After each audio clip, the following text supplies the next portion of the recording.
Last month, the Homeless Leadership Coalition released its latest point-in-time count, a look not just at the number of homeless living in Central Oregon, but who they are and why they're here. It should come as no surprise that the largest number set up camp right here in Bend. What will be surprising to many is why they are living in those rundown RVs, tents, and cars. If your first instinct is to blame it on substance abuse or mental illness, you would be wrong. You see, the overwhelming majority are out there for one reason: a run of bad luck. Perhaps even more shocking is the fact that thousands of sheltered Central Oregonians living paycheck to paycheck who suffer a job loss, serious health issue, or even an increase in rent could become part of the point-in-time count next year, as too many of us are living on luck. License and everything, right? Kids, family, house, car, truck, the everyday Joe here in town living comfortably, and then separation happened and loss of business and then injury. And Chris Daggett knows what it's like to make ends meet with ease. He also knows what it's like not to have two nickels to rub together. A divorce followed by a back injury wiped out his life savings nearly 10 years ago and left him no choice but to enter the ranks of the homeless along China Hat Road.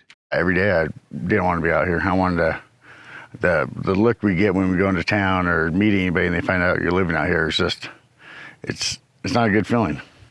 The Bend community didn't like or accept what Chris had become, nor was it ready to accept that his fate would become the same as hundreds of others in Central Oregon over the next decade, finding their place at half a dozen homeless hotspots from Dirt World to outside Redmond, along Bend's Midtown corridor and the woods outside of Sisters. The point-in-time count included face-to-face interactions with more than 2,100 unhoused people from Warm Springs to Lapine and everything in between. It includes in-depth interviews with people living in shelters, along neighborhood streets, and even in the woods. It is a snapshot of a growing crisis in our towns and cities and a growing misunderstanding of who and why they're here. What is the greatest misperception about the homeless population in our Tri-County area? I think the greatest misperception is that these people don't want to work, they don't want to be housed, they don't want help, that they move to this area to be homeless because we have resources, and that just is not the case. Eliza Wilson should know she spent years as a teen and young adult having no home to return to. She is now an advocate with J-Bar-J Youth Services and participates in the point-in-time count every single year. She and her colleagues know who's out there and how badly most of them want to escape the dust and the day-to-day struggle. The point-in-time count found more than 80% of Central Oregon's homeless suffered one or more significant economic setbacks: the loss of a job, the rise of a rent, the shock of a medical bill. And few are just sitting back hoping their luck will change. Those families who are experiencing homelessness are getting their kids to school. They want their children to have an education, and they're going to work. Even here at Juniper Ridge along Highway 97, school buses stop here for the Bend Lapine School District to pick up and drop off students every single day. Advocacy personnel will also pick up individuals for doctor's appointments, for shopping, and that includes chemotherapy and dialysis, even end-of-life and hospice care.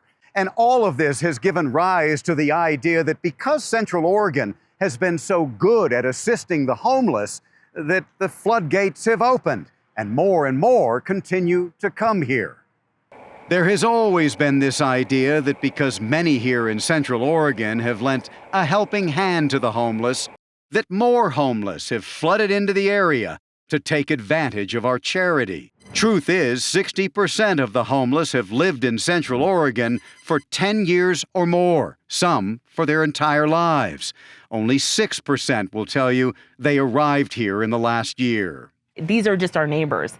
They experience the same challenges that people who are housed do, whether that is things like substance abuse and mental health, right? Like, we all have mental health needs. Jessica Gamble could also be considered a native to the area, homeless on and off for a decade, a China Hat resident for much of that time. Today, she runs the Home More Network, focusing on the mental and emotional roadblocks that keep the homeless homeless. Do you feel like you've made a difference? I think so. Yeah. In our first year of funding, we had 16 households get housed on their own accord without rental assistance by helping them to get out of survival mode and empower them into their next chapter. It's a mental thing. It's a mental thing. It's a mental thing for the rest of us, too. Jessica's experience as an advocate and as one who lived in the woods herself taught her homelessness builds on itself, the stares, the comments. Not everybody needs to be actively participating in outreach to make a difference. I think just offering somebody a smile, helping where you can, just being kind to one another is really the answer. For the powers that be, your elected officials, the point-in-time count is a call for more housing. This is likely that parking area. Yes. And the 100 units will be back in here. Yeah, 100 plus units. I mean, coast to coast, the communities with the largest homeless populations are those with the least affordable housing. That's a lesson not lost on Deschutes County Commissioner Phil Chang. if people who are in the middle incomes, are spending 50% of their income on housing in our community, that's unsustainable. Just ask your local police officers, firefighters, teachers, and nurses, and just about every service worker smiling back at you today. Chang wanted to meet at this new development off Mount Washington and Simpson Avenue. Call it a new dent in an otherwise unaffordable city. 100 affordable rental units and another 30 affordable housing units on Bend's west side. This kind of partnership between the government and the private sector is the only way, according to Chang, to pull people out of homelessness faster than those who are entering it. It's really important to understand that it's not that we're not making progress with people. There are hundreds of people who are exiting homelessness every year. The challenge is just that there are new people becoming homeless every year at a greater rate than we have people outflowing. Chris Daggett is one of those pulled from the ranks of the homeless in the last year, and chances are, a year from now, he will have been replaced by half a dozen more. The shift from sheltered to unsheltered, the blink of an eye. Happened all at once. Yeah. And I lived off my savings for a little while, but it doesn't last very long. And he checked almost every box in the point-in-time count. A local for decades, socially stuck in place. A family man whose luck just ran out. Many homeless advocates will tell you a big part of what fuels the animosity toward the homeless is not so much about who they are, but what they represent. And what they represent is a picture of what living on luck looks like when that luck runs out. I'm David Clue, Central Oregon Daily News.